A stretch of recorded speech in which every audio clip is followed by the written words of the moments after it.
Seigneur, merci pour ta parole qui est efficace encore aujourd'hui en 2023. Elle est pertinente pour nous. Merci pour sa puissance qui vient nous changer. Merci parce qu'elle ne dépend d'aucun homme.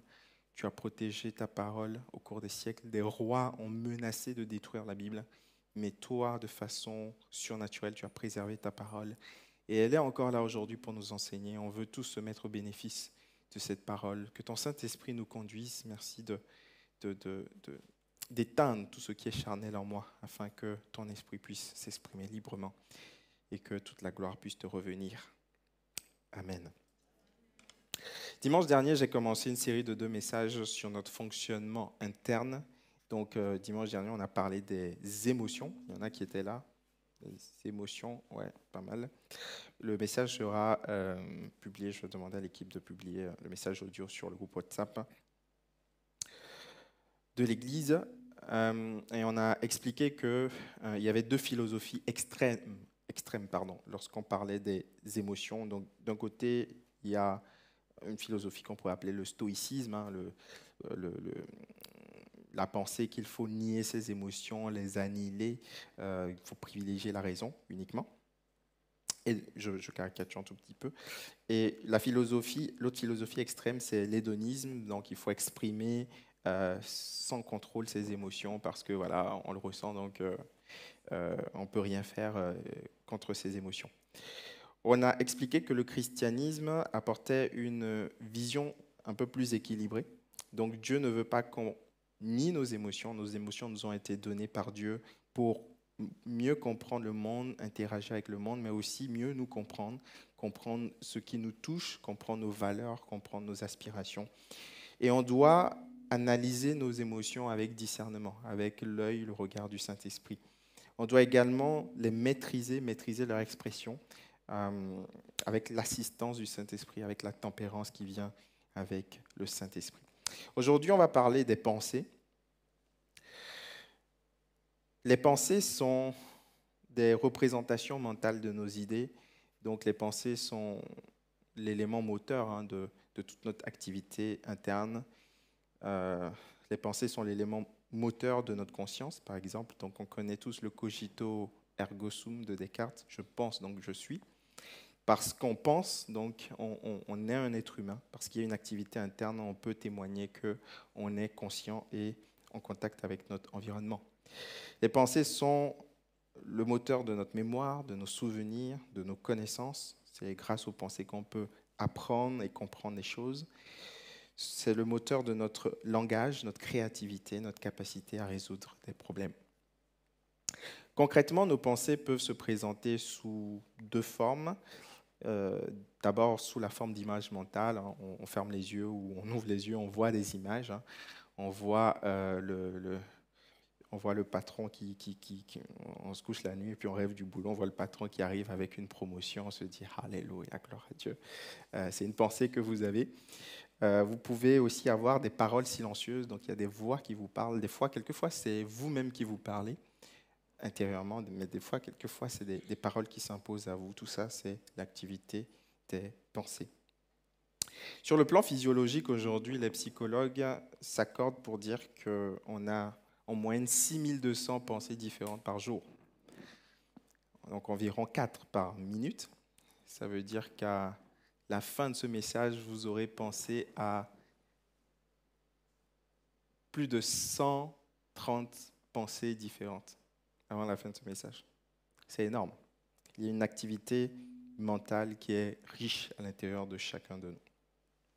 La question qu'on veut se poser aujourd'hui, c'est que dit la Bible de nos pensées? Que dit Dieu de nos pensées?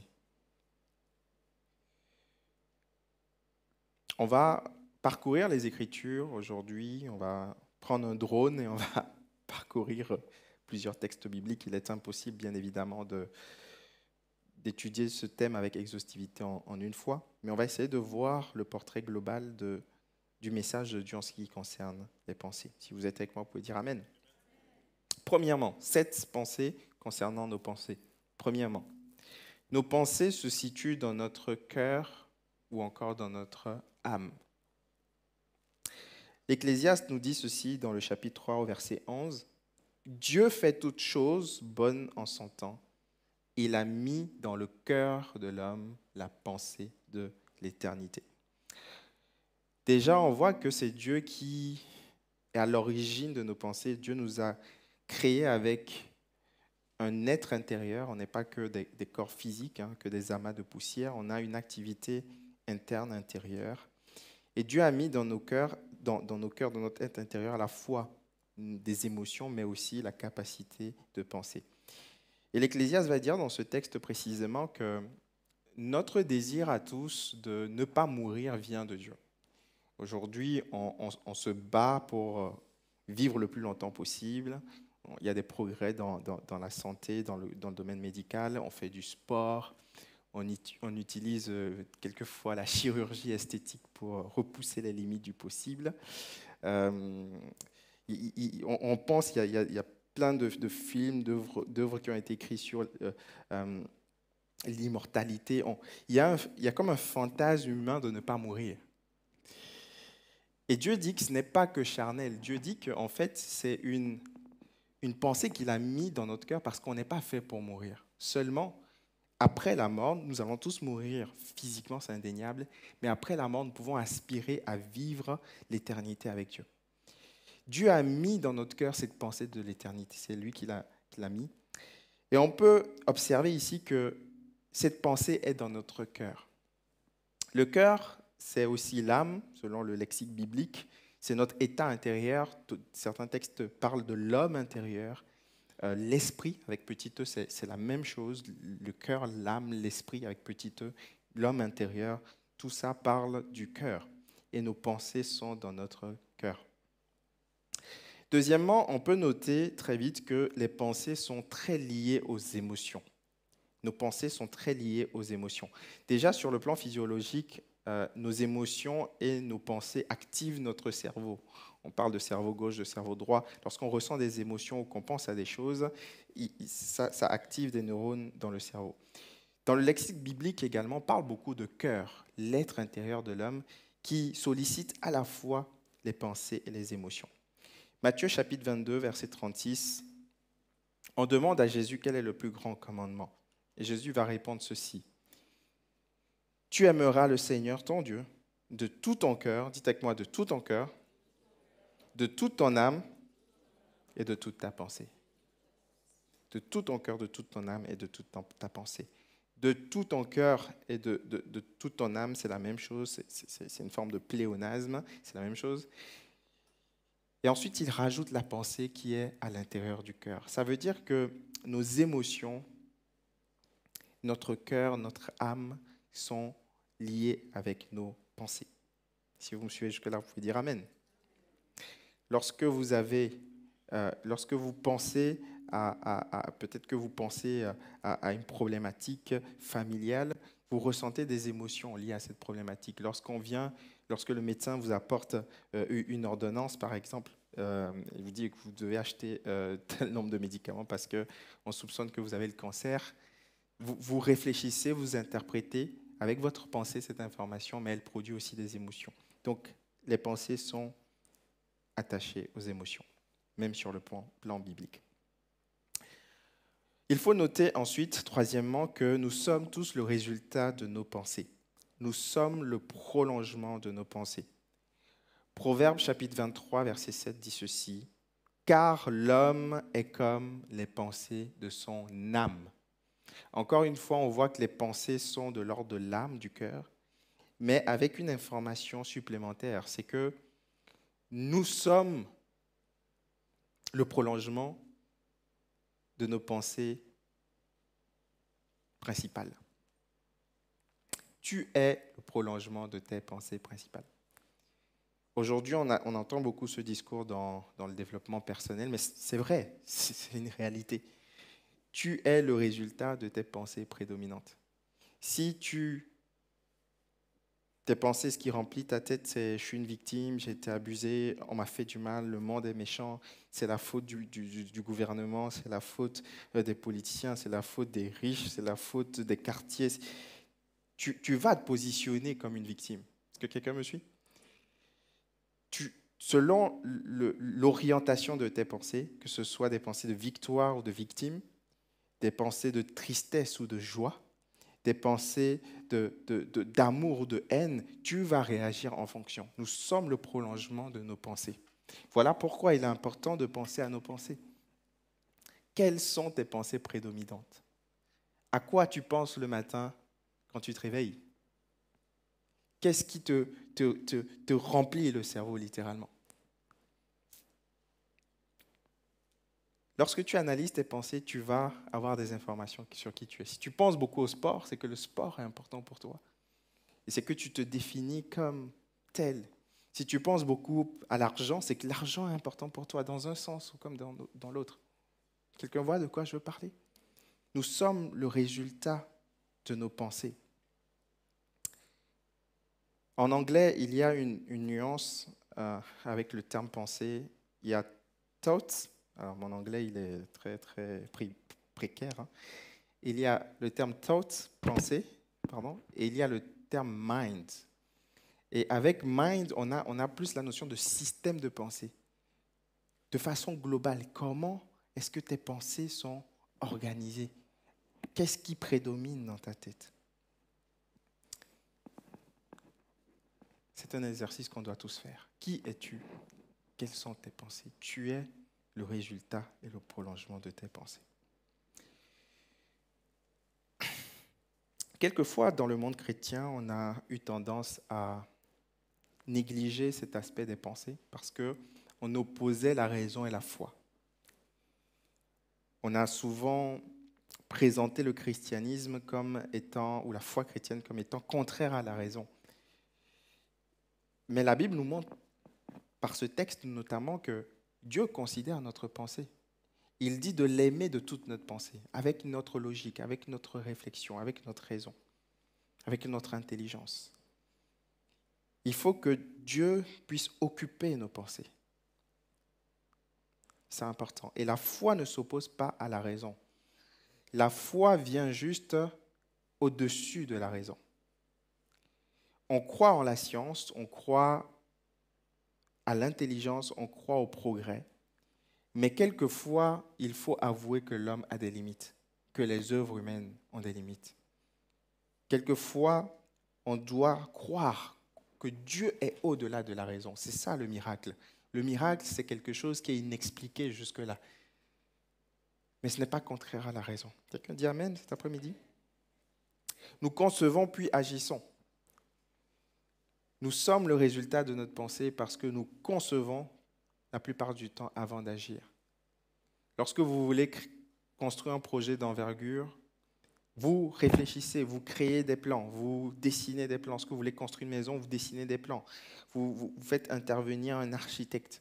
Vous concevez dans votre tête. Lorsque vous voulez vous marier, lorsque vous faites le projet de vous marier, vous concevez le jour. Vous faites un timeline. On se projette souvent. C'est biblique. Regardez ce qu'il dit dans Proverbe 31, verset 11. On parle de la femme vertueuse. Cette femme mystérieuse qui a stressé beaucoup de femmes, complexé beaucoup de femmes.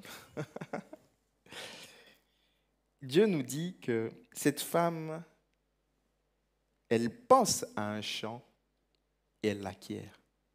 Elle conçoit, elle réfléchit. Tous ceux qui pensent que le christianisme est une philosophie vieux jeu où la place de la femme est à la cuisine, vous avez complètement rien compris. Dieu est pour la libération des femmes. Jésus a travaillé pour la libération des femmes.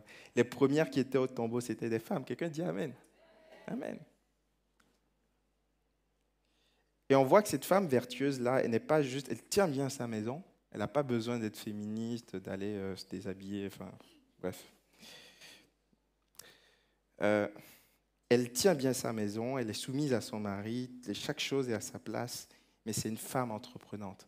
Ce n'est pas une femme écrasée. Elle pense à un champ, elle l'acquiert. Elle pense à un projet, elle l'acquiert. Mesdames, il y a des choses que Dieu dépose sur votre cœur.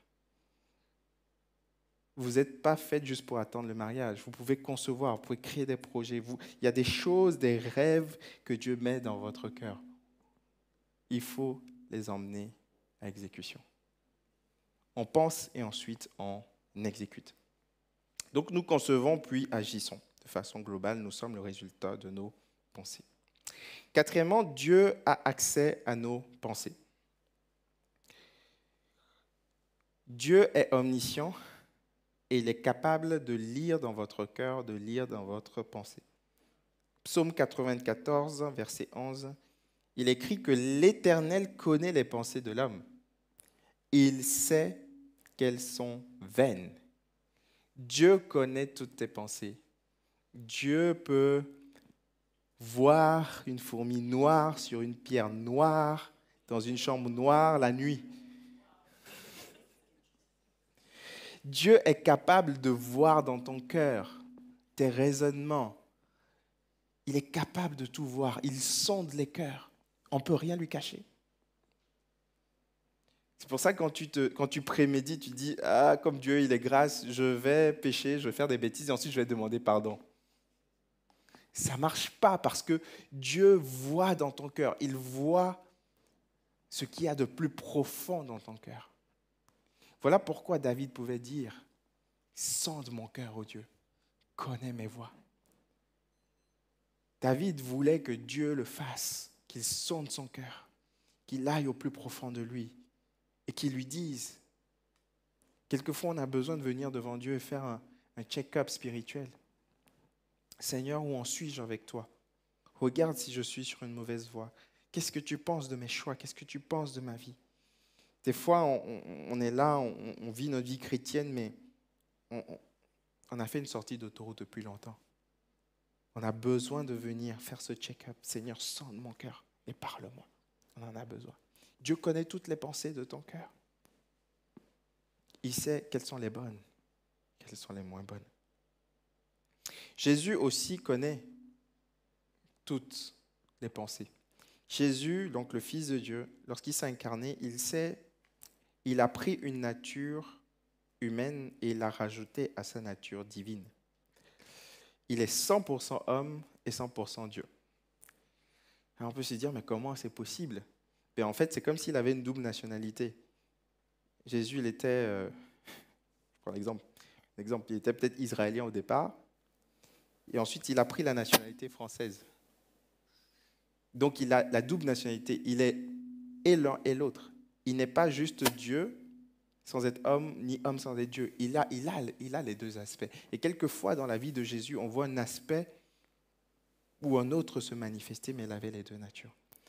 Et Jésus s'est dépouillé de certains de ses attributs divins, par exemple l'omniprésence, quand il a pris un corps terrestre, il ne pouvait pas être partout avant la résurrection. Donc il a délaissé son omniprésence. Mais il a conservé cette capacité à voir dans les cœurs, cette capacité divine à sonder les cœurs. Il écrit dans Luc, chapitre 5, verset 22, que Jésus connaissait leurs pensées et il leur dit, « Quelles pensées vous avez-vous dans le cœur ?» Jésus pouvait voir la pensée profonde, ce qu'il y avait dans le cœur des gens. Voilà pourquoi il n'était pas impressionné quand les gens voulaient le faire roi. Ils savaient ce qu'il y avait dans leur cœur, leur inconsistance. Lorsqu'ils voient la femme samaritaine, tout le monde voyait une femme dépravée, une femme remplie de luxure, une femme inconsidérée, mais Jésus voyait son cœur, voyait sa valeur. Lorsqu'il voyait Nicodème, un homme spirituel, en tout cas qui paraissait spirituel, avec de beaux habits, avec du charisme, Jésus voit une fragilité dans son cœur. Jésus est capable de voir dans ton cœur, au plus profond de toi, ce que tu n'arrives même pas à voir. Est-ce que quelqu'un me suit cet après-midi? Et Dieu veut que tu apprennes à regarder avec son œil, son paradigme. Des fois, tu peux rencontrer des personnes, peut-être des autorités, peut-être ton patron, peut-être un parent, mais grâce à la vision de Dieu, tu vas voir une certaine fragilité. Parce que Jésus était capable de voir dans les cœurs. Il veut nous encourager aussi à avoir son regard. Dieu a accès à nos pensées. Jésus a accès aux pensées des hommes. Cependant, l'inverse n'est pas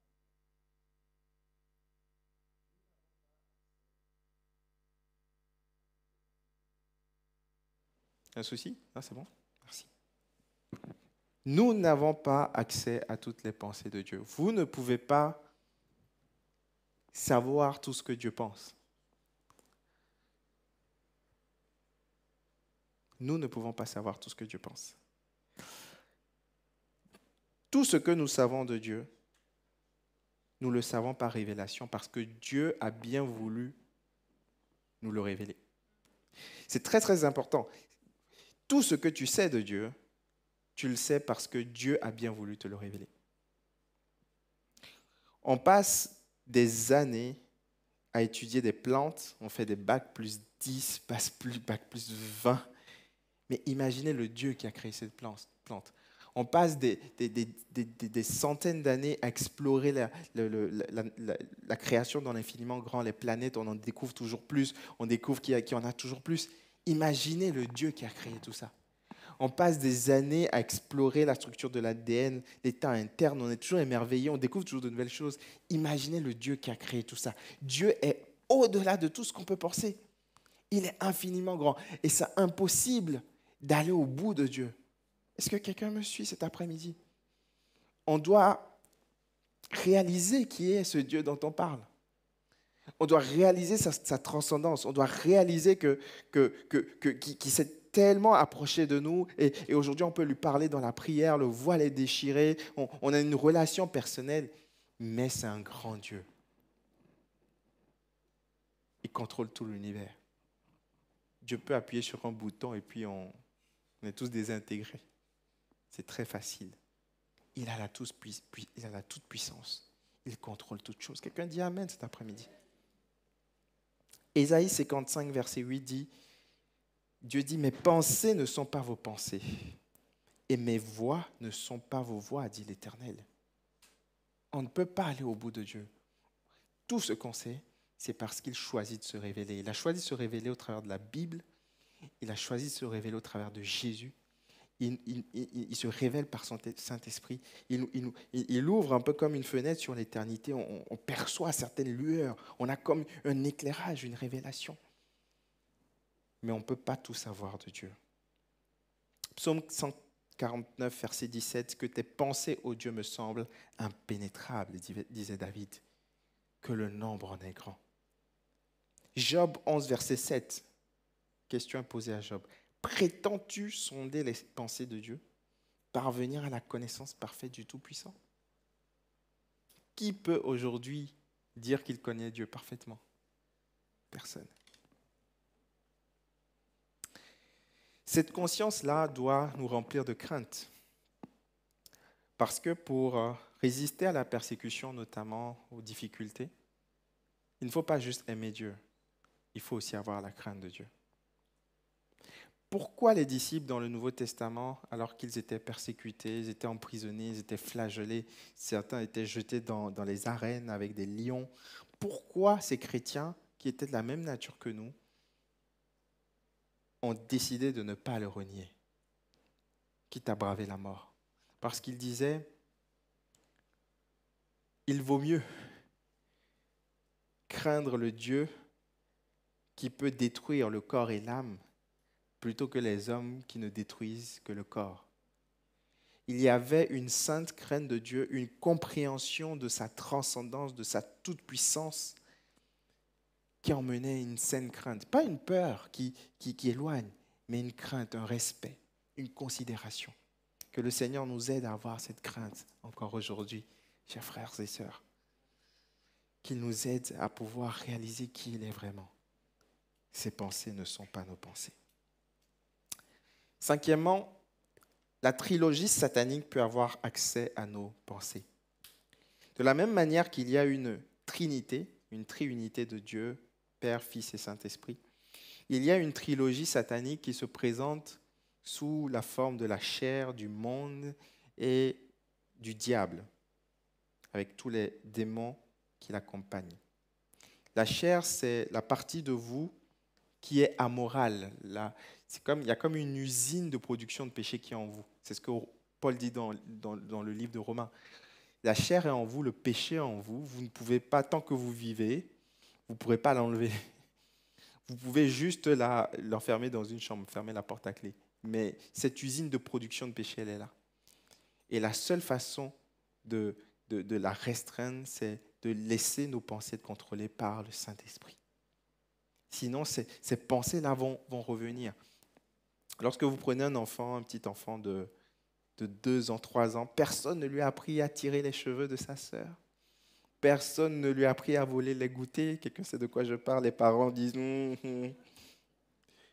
Personne ne lui a appris. Il a une chair qui produit des pensées mauvaises quelquefois. C'est la chair.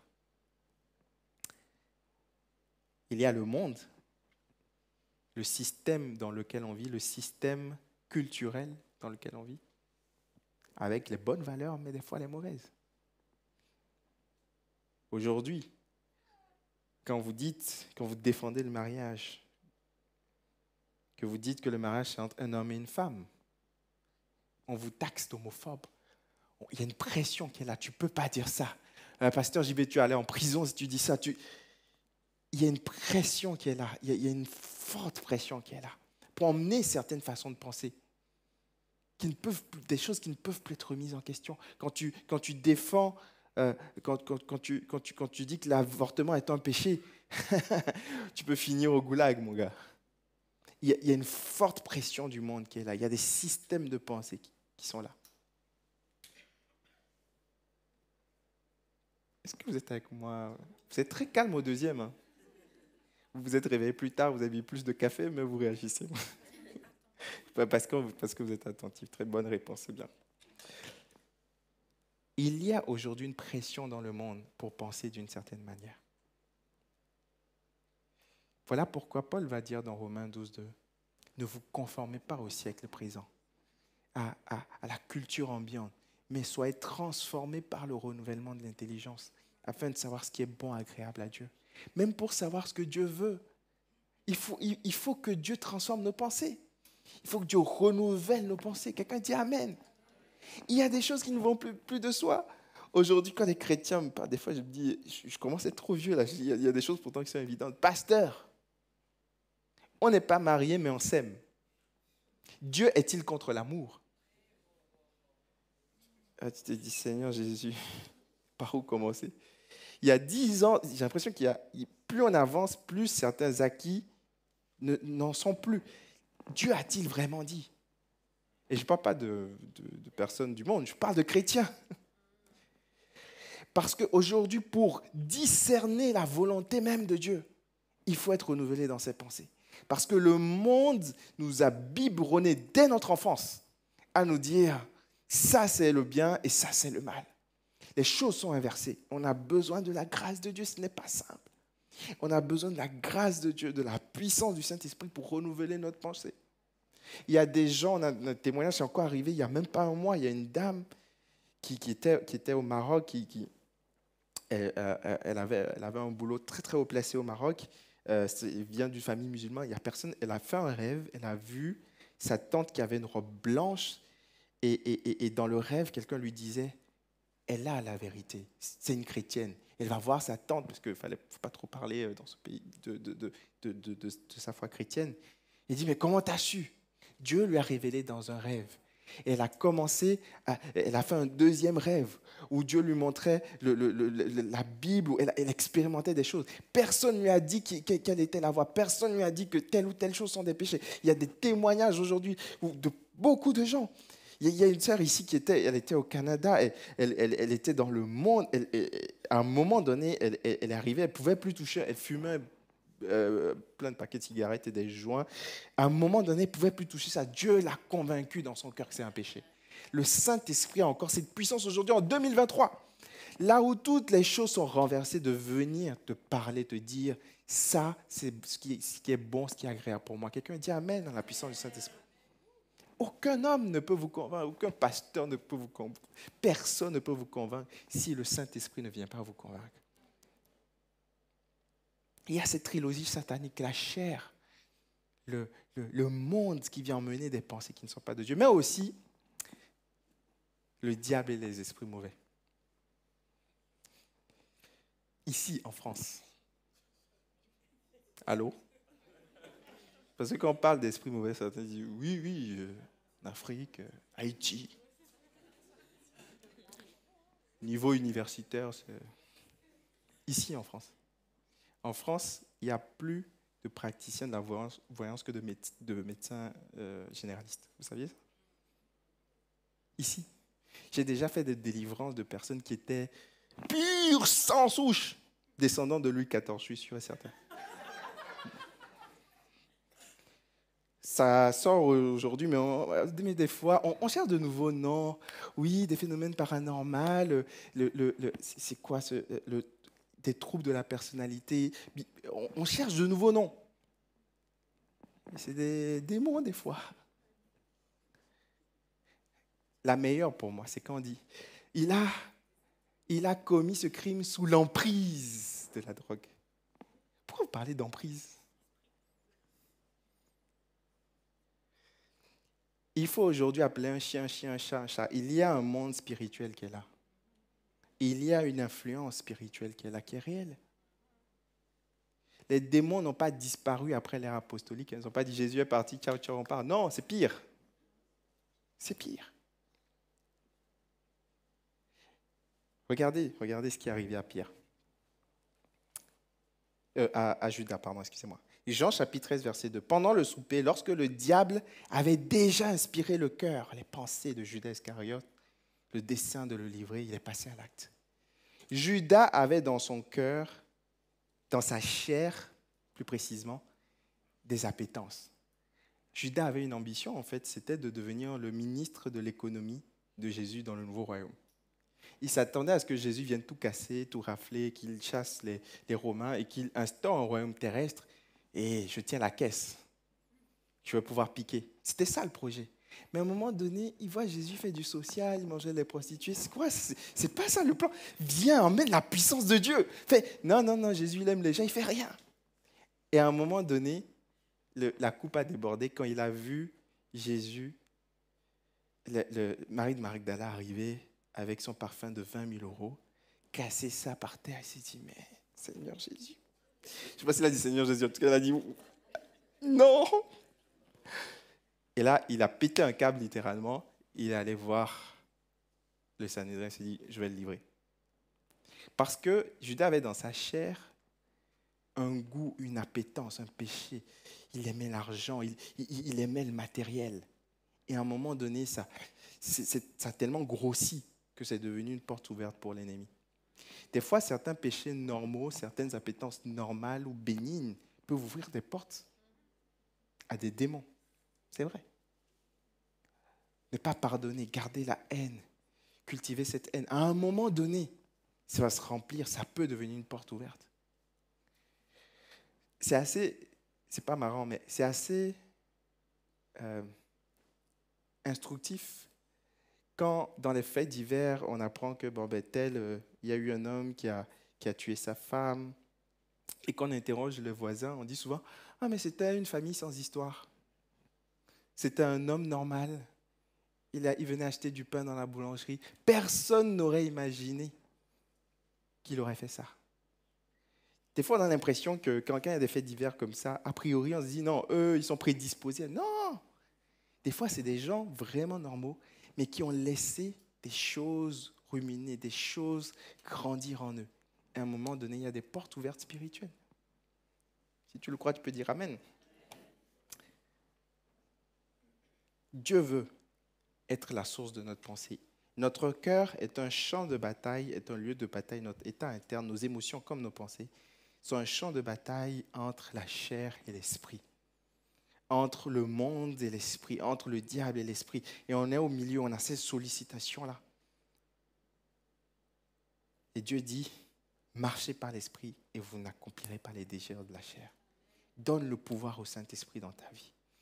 Voilà pourquoi médite la parole, afin que les pensées prédominantes, ton système de pensée, viennent de la Bible. Si tu passes ton temps à regarder Netflix, ton système de pensée va venir de Netflix. C'est automatique. Si tu lis de la littérature érotique, ton système de pensée va se nourrir de ça. C'est normal. Mais si tu te nourris de la parole de Dieu, si tu médites la parole de Dieu chaque jour avant de sortir, tu fais alliance avec Dieu, tu dis, Seigneur, je veux baigner mon regard dans ta parole. La Bible dit que au fur et à mesure, progressivement, au fur et à mesure que nous allons contempler la gloire du Seigneur, nous allons être nous-mêmes transformés de gloire en gloire. Nous allons être une autre personne. Lorsqu'on va contempler, on va méditer la parole jour et nuit. Ces pensées vont venir nous habiter, on va réfléchir comme Dieu. Que ce soit notre partage, que ce soit le mien, que ce soit le tien dans le nom de Jésus. Sixièmement, la Bible insiste plus... Oula, 14h19, j'accélère. La Bible insiste plus sur l'aspect moral des pensées que sur l'aspect intellectuel des pensées. Qu'est-ce que ça veut dire? Dieu nous a donné des pensées afin que nous les fassions fructifier. C'est comme un talent. Dieu veut qu'on soit intelligent. Dieu veut qu'on crée des choses. On l'a vu avec la femme vertueuse. Mais quand on lit la Bible de Genèse à Apocalypse, Dieu parle plus de l'aspect moral des pensées que de l'aspect intellectuel. Le but premier de l'Évangile, c'est de t'encourager à avoir une pensée saine, pas avoir un QI surélevé. Quelqu'un voit de quoi je parle? Même si c'est bien d'avoir un quotient intellectuel élevé. Éphésiens 4, 17. Regardez ce que Paul dit. C'est disruptif à mort. Éphésiens 4, 17. Voici donc ce que je dis et ce que je déclare dans le Seigneur, c'est que vous ne devez plus marcher comme les païens, comme les non-chrétiens, qui marchent selon la vanité de leurs pensées. Ils ont l'intelligence obscurcie. Ils sont étrangers à la vie de Dieu à cause de l'ignorance qui est en eux, à cause de l'endurcissement de leur cœur. Regardez ce que Paul ose dire. Tranquille. Il dit tous les non-chrétiens, ceux qui n'ont pas Jésus, ils ont l'intelligence obscurcie. Tu as envie de t'asseoir, de mettre Paul là et dire, Paul, tu sais que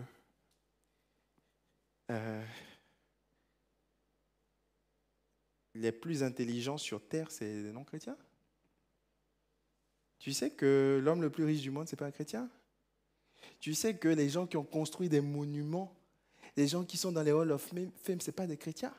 Comment tu peux oser dire que ces personnes-là ont l'intelligence obscurcie? Parce que on ne parle pas d'un QI élevé. On ne parle pas d'une intelligence qui se mesure par la capacité humaine.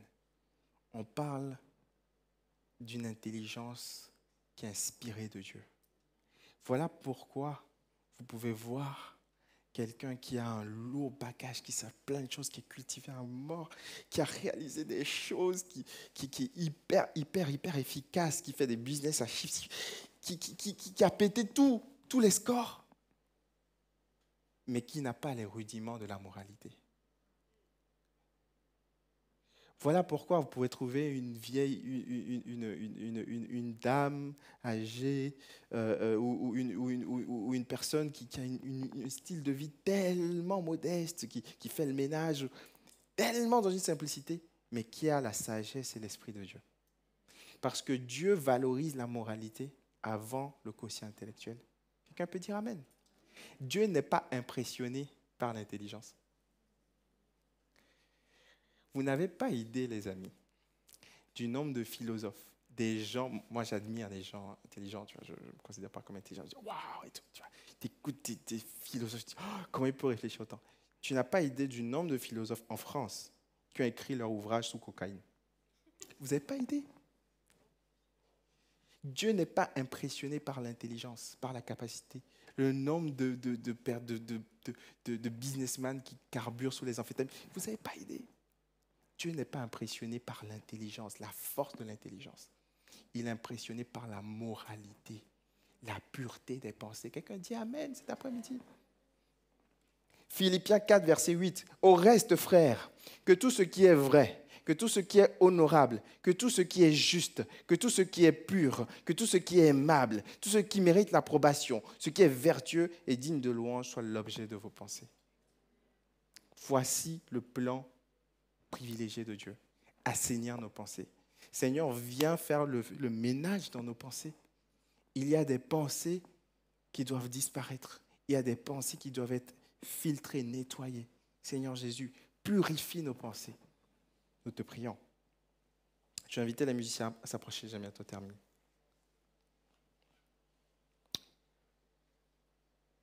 Nos pensées se situent dans notre âme, dans notre cœur. Nos pensées sont très liées à nos émotions. Nous sommes le résultat, le prolongement de nos pensées. Dieu a accès à nos pensées tout le temps. Le diable peut avoir accès à nos pensées. Petite parenthèse, un jour, il y a une chrétienne qui est venue me voir, elle m'a dit « Pasteur, j'ai entendu un message sur Internet. » Bon, il faut faire attention aux messages sur Internet des fois. Qui disait que le diable ne peut pas avoir accès à nos pensées. Il n'a accès, comme il n'est pas omniscient, il n'a accès qu'à nos paroles. Voilà pourquoi il faut prier en langue, comme ça tu codes le message. Ça n'a aucun fondement biblique. Parce que le diable parle à nos pensées. Donc il peut avoir accès à nos pensées. N'est-ce pas? C'est logique. Mais la différence entre Dieu et le diable, c'est que le diable ne peut pas avoir accès à tes pensées sans autorisation. Dieu peut avoir accès à tes pensées tout le temps. Il ne le fait pas des fois parce qu'il est un gentleman. Mais le diable ne peut pas avoir accès à tes pensées sans autorisation. Il a besoin que tu l'autorises. Dans le jardin, il n'est pas venu séquestrer Adam et Ève, il les a mis, il les a attachés, et puis il a ouvert leur bouche, il a mis le fruit. Non, il leur a demandé l'autorisation. Il les a incités à eux-mêmes manger le fruit. Le diable ne peut pas avoir accès à tes pensées sans ton autorisation. Donc la trilogie satanique peut avoir accès à nos pensées si nous lui donnons accès. Et la Bible insiste plus sur l'aspect moral des pensées que sur l'aspect intellectuel. Et enfin, la Bible nous exhorte à penser comme Dieu pense. C'est le but, la finalité du chrétien. Voilà pourquoi Dieu a créé les pensées et il veut qu'on puisse penser comme Dieu pense. Jésus reproche à Pierre de ne pas penser comme Dieu pense. Matthieu 16, 23, Jésus se retourna, dit à Pierre, « Arrière de moi, Satan, tu mets en scandale car tes pensées ne sont pas les pensées de Dieu, mais celles des hommes. » Pierre était en train de dire quelque chose de bien. Il disait, Jésus ne va pas à la croix. Pierre voulait sauver, aider Jésus. Mais Jésus a cette réponse qui peut paraître cinglante. Arrière de moi, Satan, tes pensées ne sont pas mes pensées. Parce que Dieu veut, des fois la logique, ce n'est pas la pensée de Dieu. Des fois, la pensée humaine, ce n'est pas la pensée de Dieu. Elle s'oppose quelquefois. 1 Pierre 4, 1. Ainsi donc, Christ ayant souffert dans la chair, vous aussi, armez-vous de la même pensée. Le but de Dieu, dans toute la Bible, c'est que nous puissions penser comme Dieu pense, que nous puissions réfléchir comme Dieu réfléchit, envisager les choses comme Dieu envisage les choses, avoir une vision du monde qui est similaire à la vision du monde de Dieu. C'est ça le but de Dieu, orienter nos pensées selon ce que Christ pense. La conséquence directe, si on pense tous comme Dieu pense, c'est qu'on aura la même pensée. 1 Pierre 3, 8, pour terminer. Soyez tous animés des mêmes pensées, des mêmes sentiments, pleins d'amour fraternel, de compassion et d'humilité. Le défi de l'Église aujourd'hui, dans un monde qui tend à se cristalliser constamment, à se diviser, à opposer des personnes, gauche, droite, machin, selon la race, selon les orientations, riches, pauvres, etc. On tend constamment à diviser. Le but de Dieu, c'est que l'Église aille dans le même sens. Ça ne veut pas dire qu'on va tous voter le même parti politique et s'habiller tous de la même manière dimanche prochain. Ça veut dire que sur ce qui est essentiel, sur ce qui est fondamental dans la parole de Dieu, on va se rejoindre, on va être d'accord. Et ça, il n'y a que l'Esprit de Dieu qui peut faire ça. Avec tous les courants qui existent, il n'y a que l'Esprit de Dieu qui peut faire ça. Emmener une unité d'esprit, emmener une cohérence globale, emmener un objectif commun, emmener un amour commun. Il n'y a que Dieu qui peut faire ça. Notre défi aujourd'hui, pour terminer, c'est de laisser Dieu renouveler notre intelligence, nos pensées, afin que nous puissions penser comme Dieu pense et afin que nous puissions penser ensemble de la même manière. On va prier ensemble si vous voulez, bien pour terminer.